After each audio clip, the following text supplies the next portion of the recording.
Okay, so let's talk a little bit about the difference between DDL and DML. So DDL is what we've been doing, which handles the creation of objects in the database. So that are primarily is going to be our tables, but also includes the views and the indexes. So using the DDL, we can create using the command create. We can delete them by using the command drop, and then we can alter them by using the command alter. DDL, on the other hand, is where we actually start working with the data itself. So we're going to create records or rows, which contains our data. These three commands of insert, delete, and update are basically mirrors of what we did with the objects, but they just have different names. And so you're going to have to remember the name differences. They won't work interchangeably. You can't create data. You can only insert data, for example. So that's probably the easiest thing to mix up is just which one belongs to which. So as we're going through DML, we're going to jam through the insert, delete, and updates because these are so similar to what we've been doing. You're just gonna be like, oh yeah, I already know this already. It's gonna be great. We did talk about the insert a little bit last week. And then we're gonna go through select. Select is our big bad daddy of all of the SQL. It's gonna let us actually do commands that are the actual manipulation. So there's a lot of additional bits to support that, and that's going to be the meat of the lecture. Okay, so let's get into the easy part first. Okay, so insert. This very much follows what we've seen before with the tables. It's insert into your table name. So in this example, it says skill T. Then you can either follow that with the values and then list the values for your table.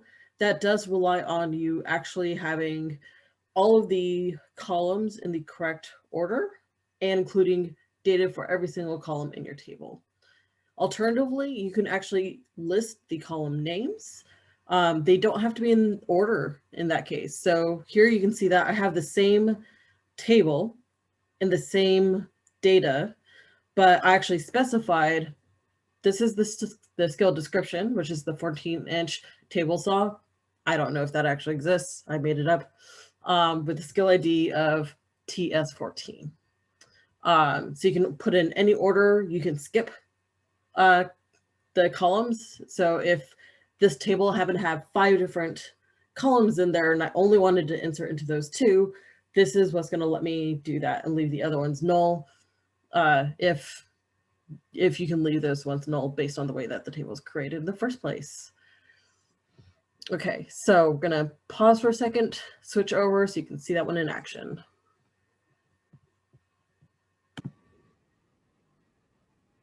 right, so we've switched over to Access. This is the Pine Valley database.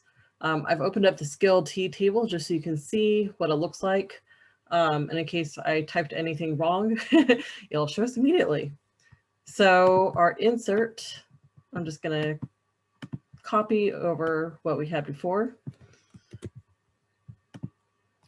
And you can see right there that your queries always start with select because that's like the most common thing ever. So just kind of thinks that you're going to do that immediately. Okay, so things to watch out for in your code is making sure that these are the correct type of quotation marks. Copying over from PowerPoint is usually a fail on that.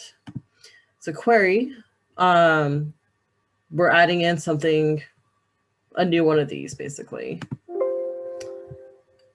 Now here, you might notice that it's actually warning us that we're going to make a change.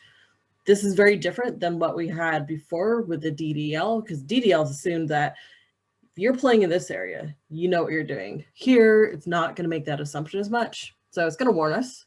Are you sure? Yep, for sure. Close that puppy, pop back up, and hey, look, there it is. It wasn't there before, and now it is. So easy as that. We can add new data in. is it super annoying to add in every single row in using SQL? And is it error prone? Oh yeah. Yeah, that's why it's safer to do this stuff in forms when you have everything nice, pretty, and set up, but we can do it. So that's good. Okay.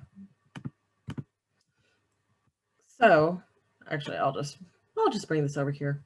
Instead of going back and forth. So our next one is our update.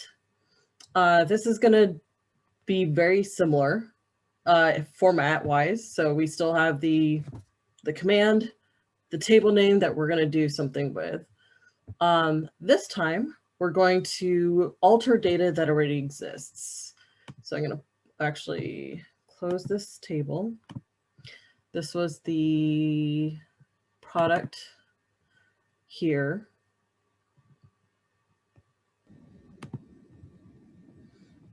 Okay. So here you can see that we have a product table with IDs, descriptions, finishes, prices. So I have two different examples here. So the first example here is taking the standard price, which we've actually have renamed in this table right here using, I'm gonna move this out the way. If we go over here, we can get the design view. And you can see that the standard price is captioned as unit price. So this is basically us putting a pretty name on what is the real field name here. If you look in the actual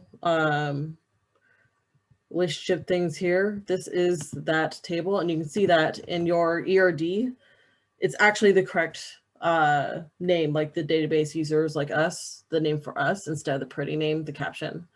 So if you're ever not sure, it's actually, if you have access to a printer, it can be really helpful to actually print the ERD part out, the relationships view, so that you always have everything to reference. So just this handy side tip there. So this first example, and I'll just copy it over into our query, is going to take the standard price and add 25 to just the product number 1. So here, not that view of it, this one. So product 1, right now it's $175. I didn't actually pre-test this first, so I hope this works. It'd help if I had captured the U. Design.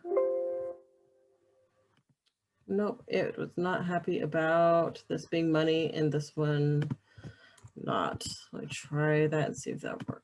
Nope.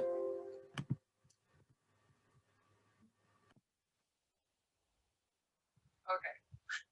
I'm just like freak out of what did I do wrong? I realized I had the little parentheses around the 1 and the product ID. If you look at this, because it's a number, it didn't need the quotation mark. So yeah, coding is fun. Debugging what you did wrong is always a great time. Okay, so with that in mind, let's look at what this does. So our product T here, we have $175 right now as the product price. I'm going to close that, run it, update 1 row. Yes, check out that. We successfully updated the price. We can also, so that was for raising the price of just one line inside of a table.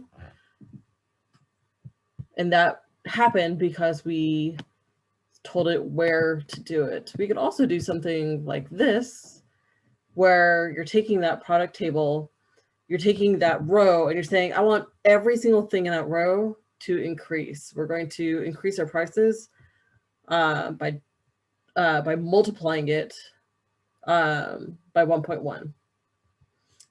So we do that. warns you again, you're going to update 19 rows, go over here, and look, we went from 200 even to 220. So got a 10% increase in our products, our prices. Okay, so now you can insert data. Now you can insert things by just a single row or the entire row or the entire column inside of a table. The last thing that we're going to look at is going to be deleting. So this is if we want to delete the data from a particular table, and I'm actually going to open up this one here. So this is completely random 3 tables inside of this database that I'm not sure why they exist, but they do. But here we are going to delete a row. Oh, and that's going to have the same column. So here we can delete from actors our actor ID number 6. Okay, when we close that, reopen it, number 6 is gone. Okay, so as easy as that.